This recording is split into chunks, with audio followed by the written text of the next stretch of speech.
그 다음에 이제 고린도 후서로 넘어가 보면 조금 성격이 다른 문제들을 다루고 있습니다. 고린도 전서는 고린도 교회 안에 생겨났던 여러 가지 신앙적인 문제들, 삶의 문제들이 주로 문제가 되었다면 고린도 후서는 바울의 사도직과 관련해서 문제 제기가 되었습니다. 바울 같은 경우에는 팔레스타인 유대인이 아닙니다. 그죠? 길리기아 다소성에서 난 디아스포라 유대인이라고 할 수 있습니다. 그죠? 그래서 혈통적으로 유대인이지만은 헬라 세계에서 생활했던 그 디아스포라 유대인이기 때문에 팔레스타인 유대인들 입장에서 조금 그 정통성에 시비를 걸 수가 있었고요. 그 다음에 바울이 사도라고 자기의 신분을 밝히고 있긴 하지만은 다른 12제자들처럼 예수님께서 이 땅에 사역하실 때에 예수님 쫓아다녔던 경력이 없어요. 그렇기 때문에 사도로서 과연 자격이 있느냐 하는 문제가 있을 수가 있었고요. 그래서 여러 가지로 자꾸 이제 바울에 대해서 사도적인 그 권한에 대해서 문제 제기하는 사람들이 있었고, 또 바울이 전한 복음 이외에 갈라디아서에서 보게 되겠지만 유대적인 복음을 전하는 사람들이 나타나 가지고 바울의 복음을 헐기 위해서 바울의 사도직 자체에 또 문제를 걸고 넘어지는 경우들이 있어가지고 이거를 바울이 변론하지 않을 수 없었습니다. 그래서 고린도후서를 보면 그런 자기의 사도직과 자기의 전하는 복음의 순수성을 변호하는 내용들이 나옵니다. 바울에게 제기되었던 문제 중에 하나는 신실성의 문제가 있습니다. 바울이 과연 믿을 만한 사람이냐.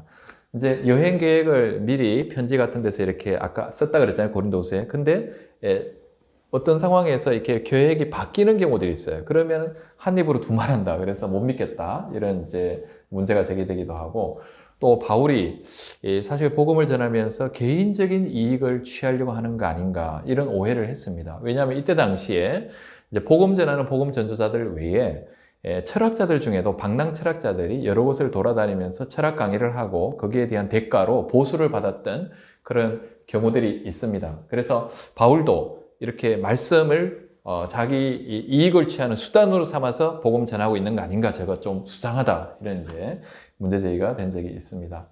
그리고 바울의 능력에 대한 문제 제기도 있었습니다.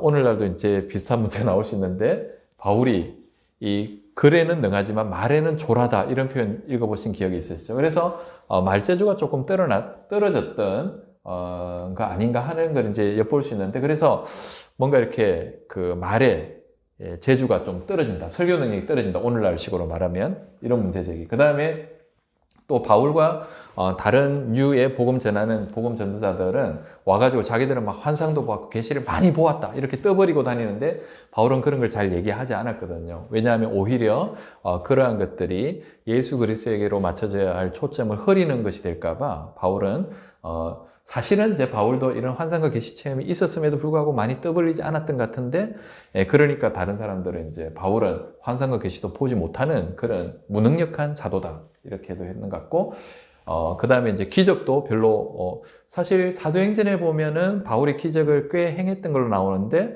바울 서신 자체를 보면은 기적했던 이야기들이 많이 소개되지 않습니다.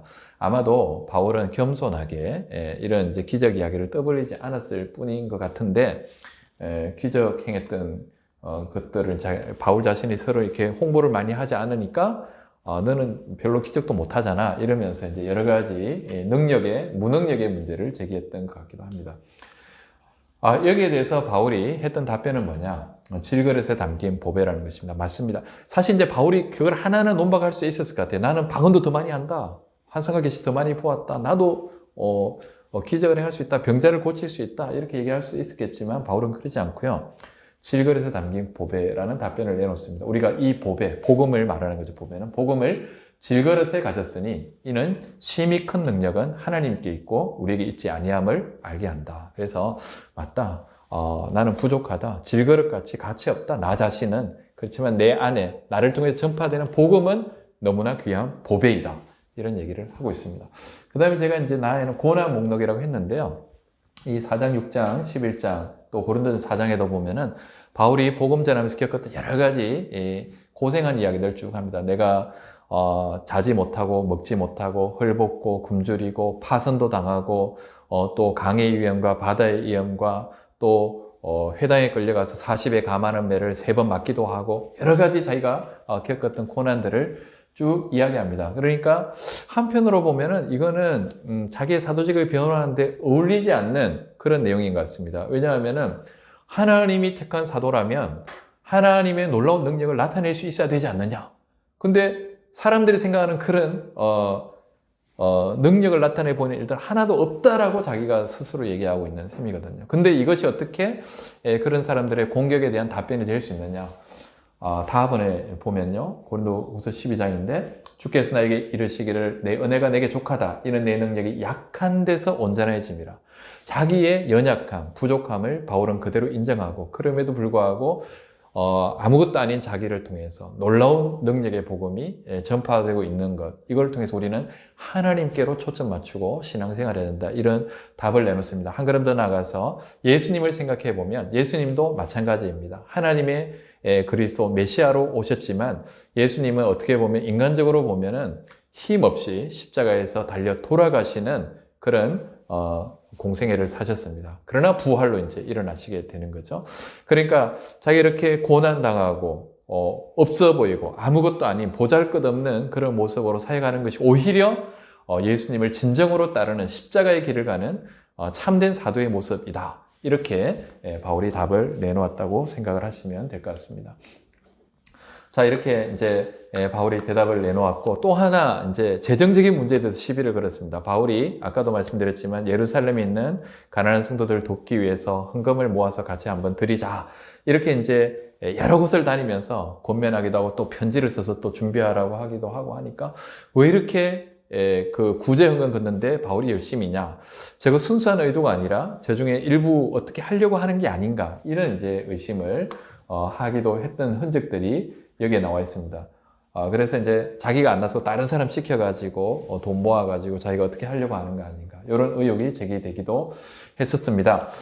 근데 이제 사실 그랬기 때문에 바울이 이 헌금을 거두는 문제, 그리고 전달할 때에 교회의 대표를 뽑아가지고 함께 공정하게 이제 그 과정을 거쳐가려고 했던 그런 내용들이 쭉 답변으로 소개되고 있는 것을 볼 수 있습니다. 사실 이 고린도 서신을 보게 되면 바울 그러면 우리가 굉장히 좀 낭만적으로 생각하게 되기가 쉬운데 실상은요, 굉장히 정말 고난의 여정을 걸어갔던 그리스도의 사도다. 그리고 그 고난의 길을 따라 걷는 것이 참된 제자의 길을 걷는 것이다. 이런 메시지를 읽을 수 있어가지고 여러 생각을 하게 됩니다.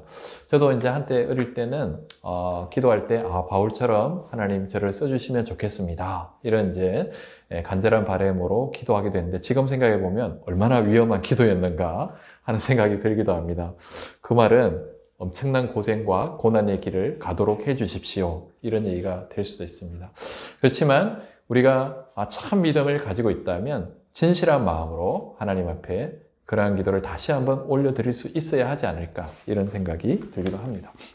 그 다음 이제 갈라디아 교회를 조금 이제 한번 살펴보려고 합니다.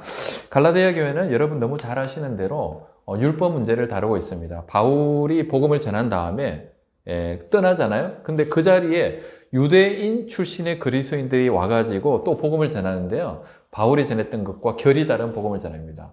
근데 이것이 조금 차이를 주는 정도가 아니라 우리의 구원 문제와 관련해서 결정적인 차이를 가져오는 거예요. 유대인 출신 복음 전도자들은 바울이 전했던 것과 달리 예수를 믿기만 해서는 구원받지 못하고, 그거 다 좋은 일이지만은 율법도 지켜야 된다. 할례를 받고 또 안식을 지키고 이렇게 율법을 다 준수해야지 온전한 하나님 백성이 될 수 있다, 이렇게 가르쳤던 거예요. 근데 바울은 그렇지 않았거든요. 자기도 유대인이었지만, 어려서부터 철저한 바리새 교육을 받은 유대인이었지만, 다메섹 도상에서 예수님 만나고 그래서 새로운 깨달음을 얻고 보니 우리의 구원은 율법을 지키는 데 있는 것이 아니라 오직 하나님의 은혜에 달려있다라는 걸 알고 은혜의 복음을 전했거든요. 그런데 다른 사람들이 와서 엉뚱한 복음을 전하면서 이 갈라디아 성도들의 마음을 흐트러 놓았기 때문에 바울이 굉장히 정말 격분했다고 할 수 있습니다. 아까 제가 이제 일반적인 편지 서식 보면은 발신자, 수신자, 인사말 다음에 감사 기도가 있다 그랬잖아요. 갈라디아에는 감사 기도가 빠져 있습니다. 감사 기도를 할 여력이 없고, 다른 복음을 따라가는 사람, 다른 복음을 전하는 사람은 저주를 받을지어다, 이런 강력한 말로 편지를 시작하는 것을 볼 수 있습니다. 그래서 이 갈라디아서를 통해서 우리의 구원이 오직 하나님의 은혜에 달려있다는 걸 다시 한번 확인하게 해주는 그런 내용들을 볼 수가 있고요. 근데 이제 또 문제는 뭐냐 하면요. 우리도 같은 그 유혹에 빠지게 되는데 모든 것이 하나님의 은혜고 믿음으로 된다면 아무렇게도 살아도 되느냐? 이런 문제가 늘 따라다니게 되어 있습니다. 그래서 예수 그리스도 안에서 은혜의 선물을 받았고 자유를 얻었으니 이제 그 자유로 내 마음대로 죄 짓는 삶을 살아도 되겠네. 이런 유혹에 자꾸 이제 빠지기 쉬운데, 갈라디아서 5장, 6장 부분에 가시면은 그렇지 않다라는 것을 얘기합니다. 구원받아 자유 얻은 사람도 그 자유를 육체의 기회로 삼지 말고 사랑으로 서로 종노릇 해야 된다. 이렇게 되어 있습니다. 그리스도께서 우리를 자유롭게 하시려고 자유를 주셨으니 그러므로 굳건하게서 다시는 종의 먹이를 매지 말라. 종의 먹이는 맬 필요 없습니다. 그러나 형제들아 너희가 자유를 위하여 부르심을 입었으나 그 자유로 육체의 기회를 삼지 말고 어떻게 해야 하냐면요. 오직 사랑으로 서로 종노릇하라. 이렇게 말씀했습니다. 그래서 육체의 일을 버리고 무엇을 따라야 되냐? 성령의 열매 맺는 삶을 살아라. 이렇게 권면하고 있는 것을 볼 수 있습니다. 그래서 우리가 늘 헷갈리는 문제인데요. 구원은 은혜로 믿음으로 받습니다. 그렇지만 그 은혜를 우리의 죄 짓는 기회로 사용할 것이 아니라 사랑으로 섬기는 기회로 사용해야 된다. 이 내용이 갈라디아서의 핵심 내용입니다. 예, 이제 에베소 교회에 대해서 한번 살펴보겠습니다. 에베소 교회에서 우리가 기억해야 할 중요한 주제는 여러 가지가 있겠지만 맨 앞부분에 보면은 그리스도 안에서 신자들에게 허락된 영원한 복에 대해서 이야기해 주고 있습니다. 우리가 가장 소중하게 생각해야 될 복은 우리가 구원받고 은혜로 이제 누리게 된 그러한 영생에 대한 그러한 내용을 앞부분에서 얘기하고 있고, 그 다음에 이제 2장에 보게 되면은 예수 그리스도께서 유대인과 이방인 사이를 갈라놓았던 이러한 장벽을 허물고 둘을 하나 되게 하셨다라는 내용이 핵심을 이루고 있습니다.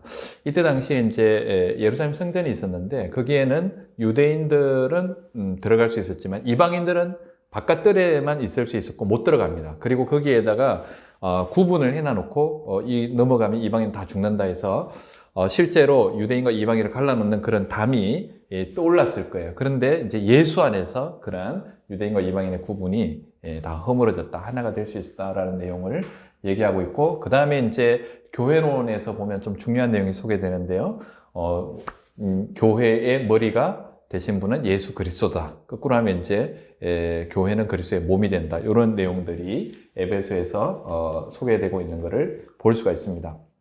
그래서 우리들도 이를 이제 인위적으로 뭔가를 구분하고 나누고 그래서 차별하고 이러한 것들은 옳지 않다라는 내용들을 여기서 한번 새길 수 있으면 참 좋을 것 같습니다. 그 다음에 이제 필립보 교회를 보게 되면은 이 필립보 교회를 섬겼던 중요한 일꾼 중에 하나가 에바브로디도인데, 이 에바브로디도가 병들었다는 소식 때문에 필립보 교인들이 굉장히 걱정에 빠졌었나 봐요. 그래서 이 에바브로디도가 회복되었다는 소식을 이제 알려줄 목적도 하나 있었고, 그 다음에 이제 보게 되면 아까 우리 갈라디아 교회에서 할례와 율법을 강조하는 좀 잘못된 가르침을 따르는 사람들이 있었는데 빌립보에도 그런 부류가 있었나 봐요. 개들, 행악자들 이런 강한 표현을 쓰면서 바울이 이제 조금 권면하는 내용이 3장 앞부분에 나오는데 이런 그 율법주의자들에 대해서 경계하는 내용도 빌립보서에 들어 있습니다. 그 다음에 4장에 보면은 같은 마음을 품어라. 또 2장에서 얘기했던 그리스도의 마음을 품어라. 이런 내용들이 나오는데요.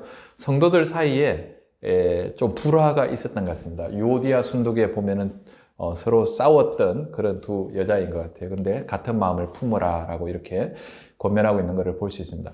여러분 이제 유오디아 순두교 이름 그렇게 익숙하지 않으실 겁니다. 이 빌립보서에서만 나오는 이름이고 추가적인 정보가 없습니다. 이 유오디아 순두교에 대해서 우리가 알 수 있는 유일한 정보는 싸웠던 여자들이다. 이렇게 되어 있습니다. 여러분 굉장히 어떻게 보면 안타깝습니다.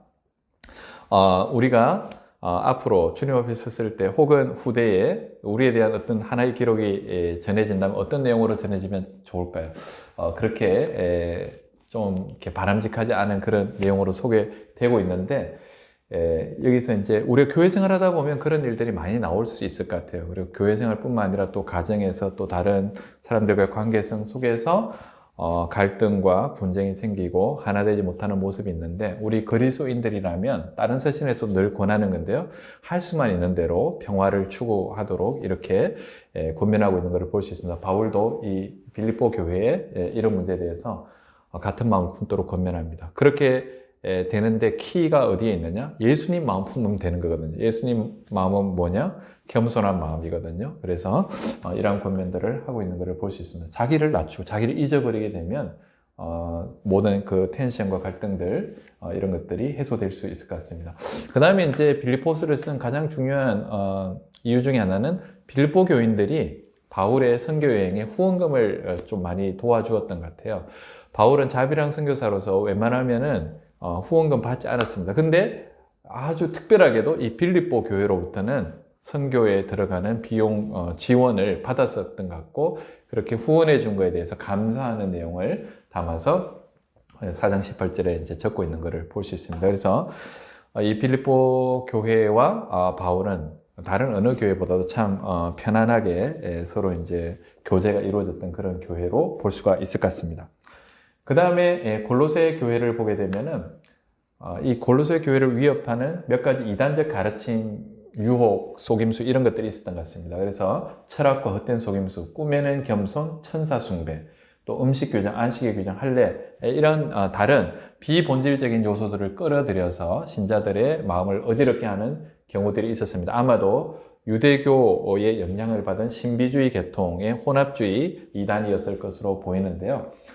이러한 여러 가지 외부로부터 교회 안에 들어온 잘못된 가르침의 공격을 방어하기 위해서 바울이 내놓은 답변은 뭐냐? 하나님의 비밀인 그리스도를 제시합니다. 이 그리스도 안에 모든 지혜와 지식의 보화가 담겨 있다.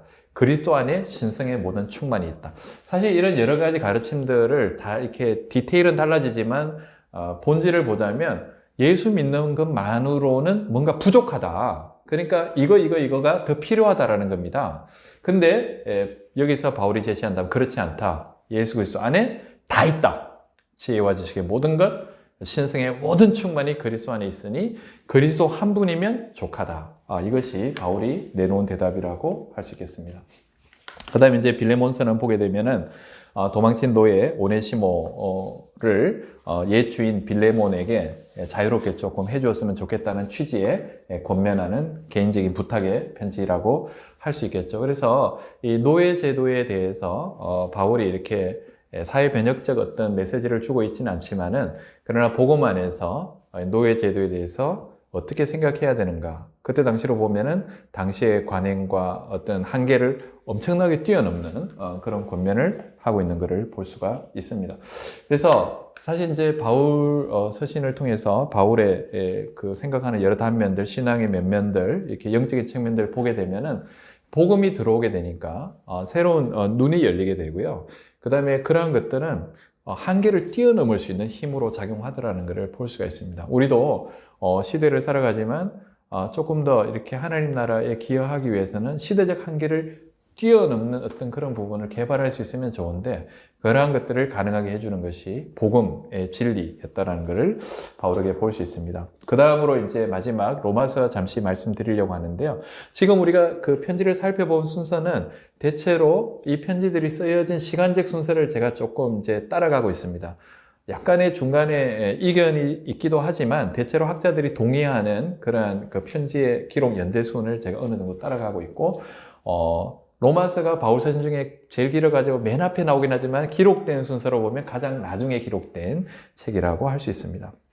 이 로마서는 16장으로 되어 있는데 짜임새를 보게 되면 앞에 1장부터 4장은 구원의 필요성에 대해서 얘기합니다. 모든 사람이 죄를 범하였으면 하나님의 영광 이르지 못하고 그 자체로는 죽을 수밖에 없는데, 그래서 우리는 구원을 필요로 하는 상태에 있었는데 이 구원의 문제를 해결해 주신 분이 예수님이다. 예수님이 십자가 죽으심으로 화목제물이 되어 주셨다. 이런 내용들이 나와 있습니다. 그 다음에 5장, 6장에는 이렇게 이제 예수 안에서 새롭게 변화된 그리스도인들과 그 다음에 죄와의 관계를 다루고 있습니다. 그러니까 이제 예수를 믿어서 은혜로 구원받았습니다. 그러면 엄청나게 은혜를 받은 거잖아요. 근데 생각해 보십시오, 여러분. 여러분 은혜를 많이 받고 싶으세요? 은혜를 조금 받고 싶으세요? 은혜 많이 받고 싶은 게 다 우리 마음입니다. 근데 은혜를 많이 받으려면 죄를 많이 지어야 될까요? 죄를 조금 지어야 될까요? 죄를 많이 지어야지 은혜가 더 수학적으로 하면은 그렇게 커지잖아요. 그러니까 그런 식으로 바울의 은혜의 복음을 비꼬는 사람들이 있었습니다. 그렇게 은혜로 다 구원받는다고 하니까 그러려면 은혜 많이 받으려면 죄를 더 많이 지어야 되겠냐? 이런 식으로 이제 하는 사람들도 있고 했는데요. 그런 문제들을 이 5장, 6장에서 다루고 있습니다. 아담의 범죄로 죄가 이 땅에 들어오게 되었고, 그래서 죄의 능력이 사람들을 지배하게 되었고, 사람들은 마치 종과 같이 죄의 권살에 눌려서 종노릇 할 수밖에 없었는데, 예수님이 이제 구원하시고, 우리는 세례 때 예수님과 함께 죽고 또 함께 부활함으로 이제 죄와는 결별한 사람이 되었다. 그러니 이제 죄의 노예로 살아가는 것이 아니라 그리스도의 종으로, 하나님의 종으로 살아가야 된다. 그래서 우리는 죄에 대해서 죽은 사람이다라고 하는 내용들을 가르쳐주는 내용이 5장, 6장에 있습니다. 그 다음에 7장에 보면 이제 율법이 굉장히 중요한데 그리스도와 율법의 관계가 무엇이냐? 율법으로 해결되지 않았던 문제를 그리스도께서 해 주셨다. 그런 내용들이 나오고요. 그 다음에 8장에서는 이제 그러한 율법의 요구를 그리스도 안에서 완성할 수 있도록 해주는 힘이 어디에서 오느냐? 성령님의 능력 안에서 나타난다. 그래서 이제 성령 안에서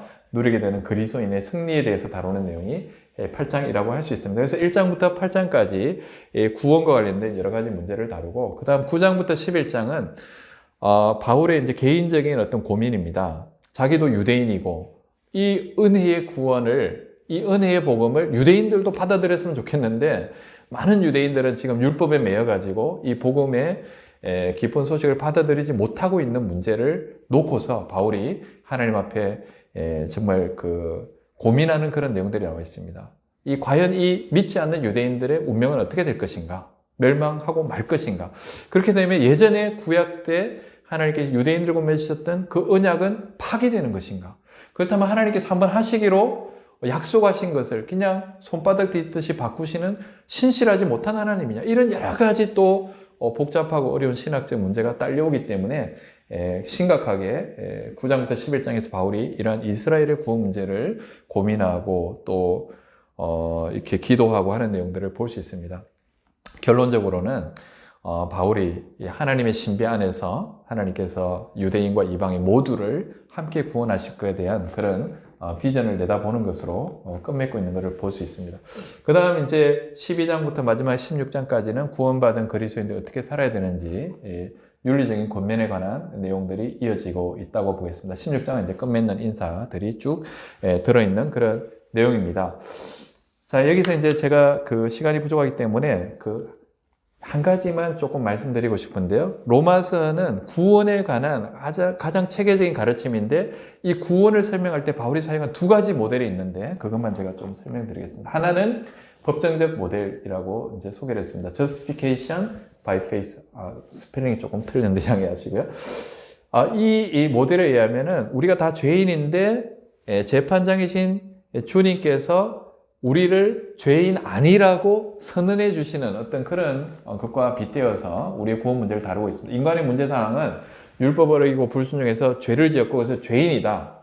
그러니까 이제 죄의 대가를 받아야 되는 사형에 처해져야 되는데 하나님의 해결책은 그 죄값을 예수 그리스도의 십자가 죽으시고 부활하심으로 대신 치러주셨다. 그래서 이러한 그리스도의 대속의 사역을 믿음으로 받아들일 때 우리가 구원을 받게 된다. 이런 식으로 설명하는 것이 법정적 모델인데요. 주로 로마서 1장부터 4장에 이런 법정적 모델을 밑에 깔고 구원 문제를 얘기하고 있습니다. 그런가 하면 또 하나는 참여적 모델이라는 게 있는데요. 여기서는 보면은 죄에 대한 이해가 조금 다릅니다. 아까 법정적 모델은 우리가 범하는 구체적인 범죄 행위 하나하나를 염두에 두는 거라면 여기서 죄는요, 우리가 범하는 죄라기보다는 우리를 지배하는 하나의 악한 세력으로서의 죄를 가리키고 있습니다. 그래서 6장 이런 데 보면은 우리가 죄의 종노릇한다 이런 표현이 있습니다. 그러니까 종노릇한다는 건 인격화된 표현이지 않습니까? 그래서 하나의 세력으로서 힘으로서 그러니까 우리는 죄를 지을 수밖에 없어요. 죄의 권세 아래 눌려있기 때문에. 그래서 이 상황으로부터 벗어나는 것이 구원인데 그것이 어떻게 가능하냐? 예수 안에서 가능하다라는 겁니다. 그래서 그리스도의 죽으심과 부활이 이제 이런 죄 문제를 해결했고 우리가 이 죄 문제를 해결하는 방법은 이제 우리가 죄의 지배 아래 있다가 예수님 안으로 쑥 들어가는 거예요. 그래서 바울 사실 읽어보면 그리스도 안에서, 예수 그리스도 안에서 이런 표현들이 많이 나옵니다. 그렇게 되는 길은 어디에 있냐? 세례를 통해서 예수 안으로 들어가게 됩니다. 사실 이제 세례 받는다는 표현은 아버지, 아들과 성령 이름으로 세례를 받는다 이렇게 할 때 거기에 힘입어 받는다 이런 뜻으로 이해하기 쉬운데, 그리스 성경을 보면요, 그 안으로 잠겨 들어간다 이런 뜻을 가지고 있습니다. 그래서 이제 세례를 통해서 우리가 예수 안으로 옮겨 들어가게 되고, 예수 안에 있으면 예수님의 능력 안에서 죄의 세력으로부터 보호를 받고 자유롭게 되고, 이것이 이제 구원이라는 거죠. 그렇게 되면 하나님께서 원하시는 뜻을 우리가 행할 수 있게 되는 겁니다. 그 전에 죄의 지배 아래 있을 때는 이게 불가능했어요. 우리의 그 마음은 원이로되 육신이 약한 거예요. 그래야 죄를 지을 수밖에 없었는데 이제 이렇게 된다. 이게 이제 참여 모델입니다. 예수 안에 들어가서 참여, participate in Jesus Christ, union with Christ. 이래가지고 죄의 지배로부터 벗어나는 이런 이제 생각을 깔고 설명하는 것이 로마서 6장부터 8장에 쭉 나와 있으니까 요거 한번 염두에 두시면서 로마서 읽어보시면은 흥미로울 것 같습니다. 이제 로마서 한 가지 말씀드리는데 1장에 보면은 바울이 이제 로마에 좀 복음을 더 이렇게 나누고 싶어 하는 이유는 믿어 순종하게 하는 거라고 했습니다. 근데 마지막 16장 끝나는 부분에도 가게 되면은, 하나님에 대한 찬양을 하면서 바울이 어떻게 끝맺냐 하면은, 모든 사람들을 믿어 순종하게 하는 일이 자기의 선교의 목적이라는 것을 밝히고 있는 것을 볼 수 있습니다. 제가 로마서 16장 26절 읽어드립니다. 이제는 나타내신 바 되었으며 영원하신 하나님의 명을 따라 선지자들의 글로 말미암아 모든 민족이, 이거 중요한데요, 믿어 순종하게 하시려고 알게 하신 바 그 신비의 계시를 따라된 것이니. 그래서 바울이 편지를 시작하면서 맨 앞에서 믿지 않던 사람들이 예수를 믿어 순종하게 되는 것, 이게 대한 관심을 가지고 자기가 살아가고 있다는 걸 표현했는데, 편지를 다시 한번 마무리하면서 그 똑같은 관심사를 표현하고 있습니다. 복잡하고 어려운 얘기 많이 했지만 바울의 관심을 사로잡았던 것은 단 하나입니다. 예수를 알지 못하고 믿지 않는 사람들에게 이 진리의 복음을 전해서 그들로 하여금 예수를 믿게 하고, 또 믿어 구원받는 것에 그치는 것이 아니라 그런 예수 그리스도의 가르침과 삶에 순종하여 따라가는 삶을 통해서 하나님께 영광 올려드리게 되는 것을 바울이 소원하면서 그 어려웠던 이 땅에서의 사도로서의 삶을 그러나 기쁨으로 힘있게 살아갔던 것을 볼 수가 있습니다.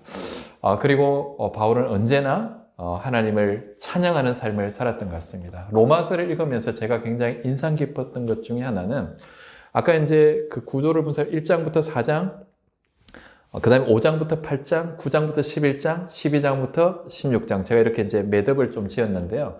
이런 그 하나의 마무리가 이루어질 때마다 바울은 그곳에서 꼭 하나님을 찬양하는 그런 내용들을 적고 있는 것을 볼 수 있습니다. 그래서 5장부터 8장이 하나의 단락을 구성한다 그랬는데, 5장 1절부터 11절 시작하는 부분에 하나님의 사랑을 노래합니다. 우리가 아직 죄인 되었을 때 그리스도께서 우리를 위하여 죽으심으로 우리에 대한 자기의 사랑을 확증하셨느니라. 그래서 하나님의 사랑에 대해서 이야기합니다. 그리고 8장에 가면은 하나님의 사랑에서 우리를 끊을 것이 없다 그랬습니다. 사망이나 죽음이나 어떠한 것도 우리를 하나님의 사랑에서 끊을 수 없다 그러면서 하나님의 사랑을 찬양하고 노래하는 내용들이 이 앞뒤를 감싸고 있는 것을 볼 수가 있습니다. 그 다음에 9장부터 11장 이스라엘의 구원 문제를 다룬다고 했는데, 11장 뒷부분에 그 어려운 문제에 대해서 여러 가지 고민과 궁리를 하면서 마지막으로 이 단락을 끝맺으면서 바울이 뭐라고 적고 있냐면요, 이렇게 말합니다. 깊도다 하나님의 지혜와 지식의 풍성하며 그의 판단은 헤아리지 못할 것이며 그의 길은 찾지 못할 것이로다.